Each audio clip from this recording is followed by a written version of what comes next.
ago. Once upon a time, there was a famous blacksmith who had a shop where he sold his wares. He had a huge selection of equipment for which he received an incredible amount of money. He was once lucky enough to cooperate with the Cairo kingdom. At that time, there was a war going on, and it was an incredible chance for him to raise his status. After the end of the war, he was given the title of Baron, and this blacksmith is the owner of this land, the father of Mr. Roman. The young man sits opposite the old man who tells him a story with interest. The man with the mustache standing behind the youth wondered why he was even listening to a story that everyone knew so well. They're taking us back a few hours.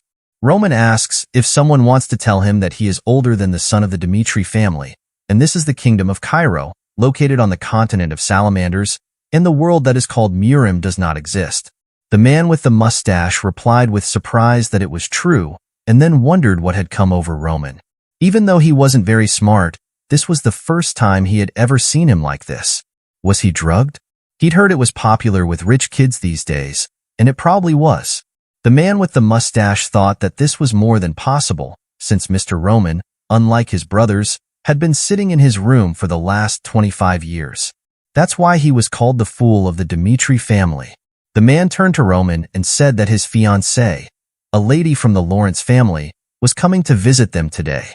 The man turned to Roman, saying that Lady Lawrence appreciates elegance and manners, so he needed to. He didn't have time to finish. Roman interrupted him and said that there was something more important than that. Then he added that the man should take him to the elder of this land. For him, Lady Lawrence is less important than the ability to live in this world. The man looked at Roman in bewilderment and then wondered why a man who had lived here all his life would say that. Well, what can he do? Being a simple servant, he just needs to fulfill all his whims. Then the servant said that he understood his master. We are being moved to the present scene. The elder says that's all he knows. Roman thanked him for his help. He will reward him for this. The elder replies that it was an honor for him to even talk to Roman. Roman thought about his first and last name. His real name is Baek Jonghyuk. Like a true follower of the Murim martial artist, he lived a turbulent life and, having achieved everything he aspired to, peacefully accepted his death. But for some reason, he woke up in the body of Roman Dimitri. Roman wondered if this was the will of heaven, or if it was God's punishment for not accepting ascension. Suddenly, he heard a shout from behind him. Someone was shouting, "You geek!" People watched in horror as a young boy was kicked in the head and shouted to die. The guy was lying on the floor, and 3 men were standing over him. The guy was breathing heavily, bleeding profusely. The beefy man said the guy was a nasty brat. Then the 3 of them started kicking him. Roman's servant was trying to make his way through the fleeing crowd. He saw that the muscular man had a tattoo of red fangs on his shoulder. The servant was attracted to something. Before him stood his master Roman. The servant told him they looked like blood fangs, and Roman asked who they were. The servant replied that this was a loan shark group that operated not only on the land of the Dimitri clan, but also in the surrounding territory. It seemed that the boy owed the blood fangs a lot of money if they had gone this far. The servant suggested that they just pretend they couldn't see anything. But Roman seemed to have disappeared. Roman shouted at the 3 bandits to stop. They looked at him puzzled. The servant watched in dismay as Roman slowly approached the bandits. One of the bandits looked at him and asked, "Roman Dimitri?" Then he spat. The bandit shouted that Roman thought he could do anything just because he was a noble. What an idiot. The drugged bandit said that Roman better get out of there and not be a disgrace. Get away from them before he gets hurt. The servant ran up with a bow and told them to leave quickly. The blood fangs are dangerous people. So Roman interrupted the servant by calling him Hans. He still doesn't know much about the laws of this world, so he lets Hans explain it to him. Roman looked at Hans and then asked who broke the law and what punishment was appropriate for them. Hans stood there in shock, not knowing what to say. Then he said that since the boy couldn't pay back the debt in time, it was his fault. But the Bloodfangs didn't have the right to decide for themselves, and more importantly, they showed disrespect to Roman, the eldest son of the Dimitri clan. This is a crime that will cost them their lives according to the law of this land. It wouldn't be strange if they received the death penalty. The bandits looked in Roman's direction with an indifferent face. Then Roman said what they heard. They broke the laws of this land. He picked up a stick from the ground and said that's why he is the eldest son of Lord Romero Dimitri and will do justice. One of the bandits said that he understands that Roman is a nobleman who does not know how the world works, but he puts them in a very difficult position.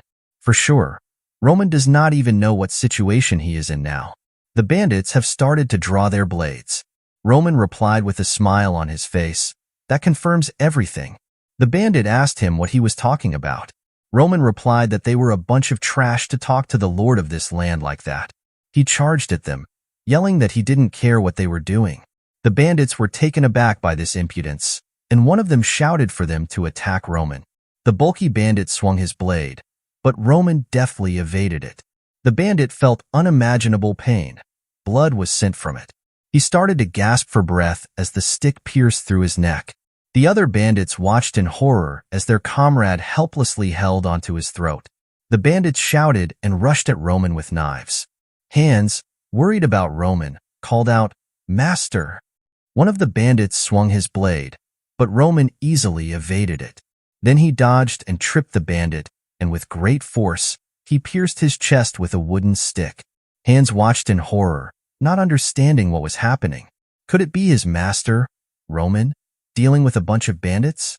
At this moment, when Beak opened his eyes, the first thing he saw was a note written by Roman and some pills on the floor. The Kingdom of Cairo, often at war, chose a representative from each family and forced them to serve the kingdom. Roman, chosen to join the army and represent his family, committed suicide out of fear. It was a miserable life, but whatever life he lived, the current owner of this body is Sky Demon sect leader Baek Jonghyuk. Since he has already taken over this body, then he will live as Baek Jonghyuk. Roman dusted off his stick, which was covered in a huge amount of blood, as he stood over the defeated bandits. Suddenly, he felt something and wondered if it was a monster. The ordinary guy behind him was screaming as he tried to run away. Roman grabbed him by the hair. The guy shouted at Roman to let him go.